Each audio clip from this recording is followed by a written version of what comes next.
नाज़रीन पेश आहिनि इलाइक़ाई ख़बरूं। इस्लाम कोट जे कोल्ही पाड़े में ओचितो बाहि लॻण सबबि कोल्ही बिरादरी जा 10 खां मथे घर सड़ी रख थी विया। एसएस न्यूज़ जे रिपोर्टर रियाज़ सिकंदर मूजिबि बाहि लॻण सबबि रमेश कोल्ही, प्रकाश, कृष्ण, निहाल ऐं ॿियनि जा कखावा घर मुकमल तौर सड़ी रख थी विया।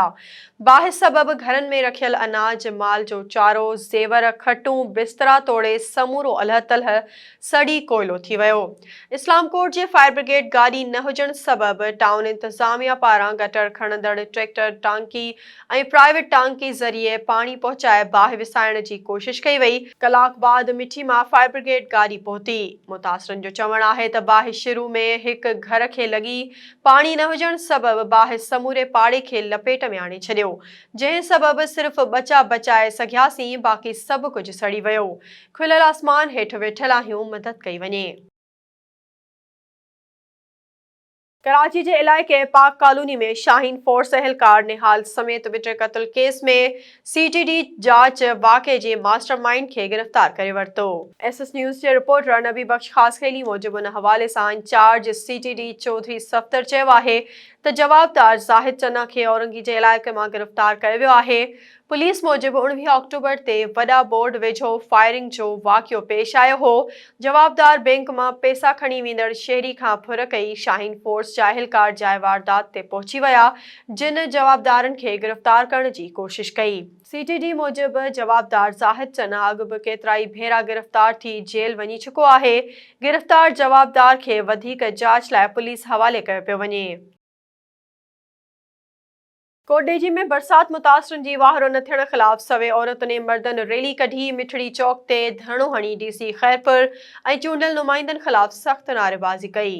एसएस न्यूज़ जे रिपोर्टर अदनान हैदर लुंड मूजिबि कोटडेजी जे भरपासे वारनि इलाइक़नि में 5 महीननि खां बरसाती पाणी निकाल न थियण ऐं हुकूमत पारां ॿोॾि मुतासिरनि लाइ ॾिनल सामान मनपसंद माण्हुनि खे ॾियण ख़िलाफ़ सवे औरतुनि ऐं मर्दनि अमन कमेटी सखर डिवीज़न जे सदर हैदरी रहमत रिड, फरज़ाना चांडियो ऐं कामरेड मुमताज़ अली रिड जी अॻवानी में रिड हाउस खां पैदल रैली कढी मिठड़ी चौक ते धरणो हयो वियो। एहतजाज कंदड़ औरतुनि चयो त हू पीपल्स पार्टी खे वोट ॾींदियूं आहिनि। खेनि टेंट, तरपाल ऐं खाइण लाइ राशन ॾेई बेनज़ीर हाउसिंग स्कीम मां घर ठाराए ॾिना वञनि। इस्लाम कोट में थरकोल ब्लॉक 1 जे एरिया जे ॻोठाणनि मुतालबनि जी मञता लाइ एहतजाजी मुसाहिरो करे धरणो हयो। एसएस न्यूज़ जे रिपोर्टर रियाज़ सिकंदर मूजिबि ॻोठ भाउ जे तड़ जे रहवासिन सैयद डिनल शाह जी अॻवानी में पावर प्लांट भरिसां रोड ते एहतजाज करे धरणो हयो। ॻोठाणनि जो चवणु आहे त थरकोल ब्लॉक 1 ते कम कंदड़ कंपनियूं संदन ॻोठ खे मुतासिर ई तस्लीम नथियूं कनि। सभ खां वधीक मुतासिर असां थिया आहियूं, असांखे रोज़गार बि नथो ॾिनो वञे। हुननि चयो त कंपनी जेके वाइदा कया उन ते अमल नथो कयो वञे। गोसपुर वेझो बदमनी ते ज़ाब्तो न अची सघियो। धाड़ेलनि दुबई होटल भरिसां मच्छी जे फार्म जे 2 चौकीदारनि खे मुबैना तौर अगवा करे वरितो। पुलिस मुक़ाबले में हिक मुख़बी खे छॾाए वरितो।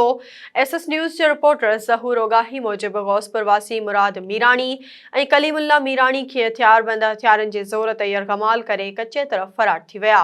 ॿिए पासे पुलिस खे इतला मिलंदे ई एसएसपी कश्मीर जे हुकुम ते पुलिस नाकाबंदी करे एसएचओ कच्चो केटी ख़ादम हुसैन समो ऐं उन जी टीम पारां धाड़ेलनि सां मुक़ाबिलो कयो। फायरिंग जी ॾे वठ बाद धाड़ेल मुख़फ़ी मुराद मीरानी खे छॾे हिकु मुख़फ़ी कलीम मीरानी खे अगवा करे फायरिंग कंदा कच्चे तरफ़ फरार थी विया। वाज़े रहे त 2 महीननि दौरान मुख़बिन जो अंग वधी 13 थी वियो आहे, पर कश्मीर पुलिस मुख़बिन जी बाज़ियाबी लाइ को बि ऑपरेशन न करे सघी आहे। ॾखण भरिसां ॻोठ हाफ़िज़ाबाद खरूस जे स्कूल जी बिल्डिंग 15 सालनि खां ज़बून हुजण करे ॿार पट ते वेही तालीम पिराइण लॻा।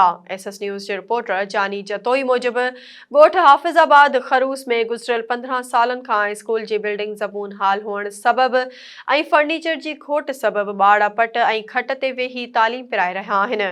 ॻोठाणनि रोशन अली खरूस ऐं ॿियनि जो चवणु आहे त केतिराई भेरा तालीम जे ज़िले ऑफिसरनि खे बिल्डिंग समेत फर्नीचर जी खोट लाइ लिखियो आहे, पर ऑफिसरनि जे कन ते जूं बि नथी चुरे। ॻोठाणनि तालीम जे वज़ीर ऐं ॿियनि वसवारनि खे अपील कंदे चयो त स्कूल जी बिल्डिंग, फर्नीचर ऐं ॿियूं बुनियादी सहूलियतूं ॾिनियूं वञनि। सखर पुलिस जी मुबैना ज़ियादतियुनि ख़िलाफ़ खोसा बिरादरी जे मुतासिरनि एहतजाजी मुज़ाहिरो करे नारेबाज़ी कई। SS न्यूज़ जे रिपोर्टर अब्दुल गफूर शेख मूजिब सखर में ॻोठ बिलावल खोसो वासिन मिसमात ज़ाहिदा खोसो शाहज़ेब न्याणी ज़ेबुन निसा अली गोहर ऐं मिसमात नसीम सखर पुलिस जे मुबैना नाजाइज़नि ख़िलाफ़ एहतजाज कंदे दाहूं कयूं त पुलिस बासर शख़्स जी वंगार वही मथन कूड़ा केस दाख़िल करे थी। हुननि पुलिस जे आला इख़्तियारनि खां मामले जो नोटिस वठी खेनि तहफ़्फ़ुज़ इंसाफ़ फ़राहम करण जी अपील कई आहे। नाज़रीन, सिजावल में चूहड़ रोड ते ताज़े ॼावल ॿार जो लाश हथायो आहे। लाश खे मक़ामी माण्हुनि ॾिसी शहरी इतिहाद जे अॻवाननि खे इतला ॾिनो। उन हवाले सां तफ़सील ॿुधाइण लाइ असां टेलीफ़ोन लाइन ते मौजूदु आहे SS न्यूज़ जो रिपोर्टर अब्दुल रशीद ख़ासखेली। जी अब्दुल रशीद, छा तफ़सील आहिनि?